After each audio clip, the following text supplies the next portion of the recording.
Nearly 1 in 2 adults have a gut problem they think is normal. The bloating after lunch, the 3 p.m. energy crash, the skin that just won't clear up, the mood swings they blame on stress. Most of them are treating it with antacids, fiber gummies, and probiotic pills they bought because of an Instagram ad. And it is not working because the real fix is not in a bottle. It's in 6 things your doctor doesn't have 7 minutes to explain to you. I'm Dr. Sethi, Harvard and Stanford trained gastroenterologist, and today I'm going to give you all 6. Here is the truth nobody tells you. Your gut is not a broken machine that needs fixing. It's an intelligent organ with trillions of bacteria, enzymes, and nerve endings that already knows how to heal itself. The problem is we keep getting in its way with the food we eat, the way we eat it, with the lifestyle we wrap around it, and then we expect a pill to undo all of that. So in the next few minutes, I'm going to walk you through 6 natural shifts that actually move the needle. No supplements, no expensive programs, no diet plan you have to print and laminate.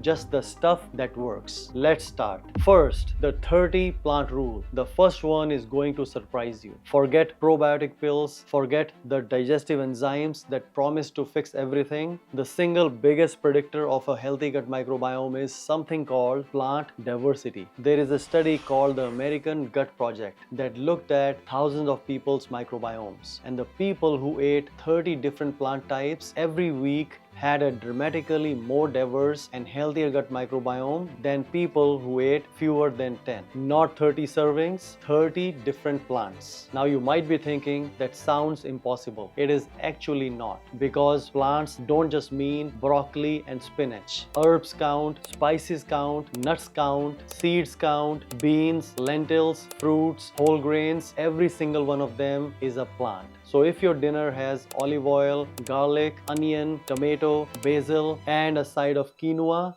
that's already 6 plants in one meal. Sprinkle some pumpkin seeds on your morning oatmeal and you just hit 8. The reason this works is simple. Each plant feeds a different family of bacteria in your gut. More variety in your food means more variety in your microbiome. And a more diverse microbiome means better digestion, better immunity, better mood, better skin. Point number 2, the snacking trap. But here is the thing. You can hit 30 plants a week and still feel terrible because there is something else happening in your gut that almost nobody talks about. And it has nothing to do with what you eat. It has to do with when you stop eating. Inside your gut, there is something called the migrating motor complex. Think of it as a built-in cleaning wave. Every 90 to 120 minutes, when your stomach is empty, this wave runs through your intestines and sweeps out leftover food particles, dead bacteria, and debris. It's basically your gut taking out the trash. Now, here is the catch. This cleaning wave only runs when you're not eating. The second food enters your stomach, this wave shuts off. So if you are snacking every hour, sipping a coffee with cream, grabbing a handful of almonds, picking at leftovers, your gut never gets a chance to clean itself. And this is why people who graze all day often have more bloating, more brain fog, and more sluggish digestion than people who eat actual structured meals. The fix is simple. Eat your meals, then give your gut at least 4 hours of nothing. Water, black tea, and black coffee are fine. Everything else, including even the healthy snacks, restarts the clock. And aim for a 12 to 14 hour overnight fast from dinner to breakfast. That's when the deepest cleaning happens. Point number 3, fermented foods beat pills. Now, once your gut has the space to clean itself, you can start repopulating it with good bacteria. And this is where most people waste serious money. You walk into any drugstore and you will see a wall of probiotic pills. $40, $50, even $60 a bottle, promising 30 strains and 100 billion cultures. Here is the problem. Most of those strains have not been shown to colonize the gut long term, and the evidence for their clinical benefit in healthy adults is limited. They are often a marketing story dressed up as science. You know what actually works? Real fermented food. There is a Stanford study published in Cell in 2021 by the Sonnenberg lab that took 36 healthy adults and put them on 10 weeks of fermented foods. yogurt, kefir, kimchi, sauerkraut, kombucha. The results were striking. Microbiome diversity went up and 19 different markers of inflammation in their blood went down from food in 10 weeks. Compare that to the high fiber group in the same study who did not see the same diversity boost. So fiber matters, but fermented food is in a different league altogether. One warning though, many of the probiotic branded drinks you see in glossy bottles are full of added sugar. As always, read the label. If it has more than a few grams of sugar, you're feeding the wrong bacteria. Stick to plain yogurt or dahi, real kimchi, real sauerkraut, low sugar kombucha, or unsweetened lassi. The simpler, the better. Point 4. The 10-minute walk. Now you've got the food side dialed in. But what you do in the 10 minutes after you eat decides whether all of that food heals you or hurts you. I'm going to give you the single easiest gut habit on the planet. Walk for 10 minutes after every meal, or at least after your dinner. That's it. Here is what happens when you do. Studies show post-meal walking can meaningfully blunt your blood sugar response. Your stomach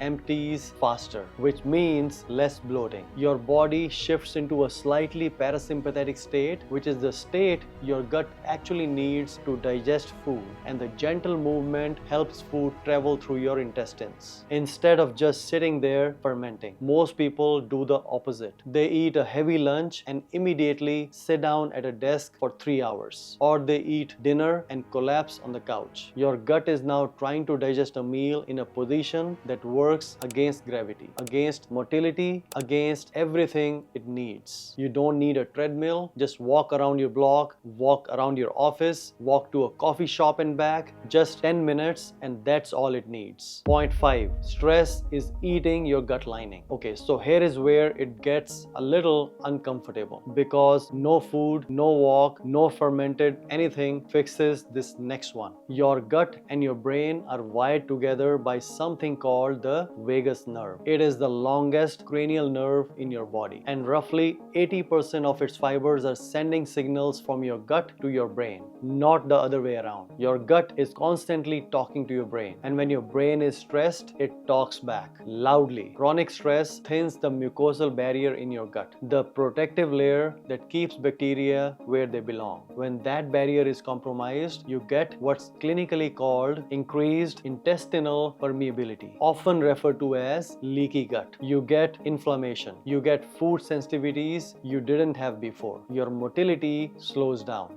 Good bacteria die off. Bad bacteria multiply. I have patients who eat clean, exercise daily, sleep well, and still have terrible gut symptoms. And every single time when we dig into it, the answer is stress. Not I had a hard week stress, the chronic, low-grade, never turned off stress. The kind that lives in your shoulders, your jaw, and your inbox. The fix is not a meditation app you download and forget. It is smaller and more boring than that. Eat without your phone. Take 5 slow breaths before your first bite. Try the 4-7-8 breathing pattern. Inhale for 4 seconds, hold for 7, and exhale for 8 seconds. Do it twice a day. Your vagus nerve responds to that. Within a week, you will feel the difference. Point 6. Sleep is the #1 gut reset. So here is the one that ties it all together. You can do every single thing I've talked about so far: the 30 plants, the 4-hour gaps, the fermented foods, the walks, the breathing. But if you ignore this last one, you will undo most of it. Sleep. Sleep is when your gut lining literally rebuilds itself. It is when your microbiome rebalances. It is when cortisol drops, which gives the gut a chance to actually heal. Research shows that even 2 nights of poor sleep under 6 hours can produce measurable shifts in your gut microbiome composition. And the next morning, what does your body crave? Sugar and refined carbs, the exact foods that wreck your gut. So poor sleep doesn't just hurt your gut directly, it tricks you into making every other gut decision worse. This is why I tell my patients, before we change your diet, before we add a single supplement, let's fix your sleep first. Get 7 to 8 hours, same bedtime every night, uninterrupted sleep. No screens for at least 30 minutes before bed. Try to maintain a cool,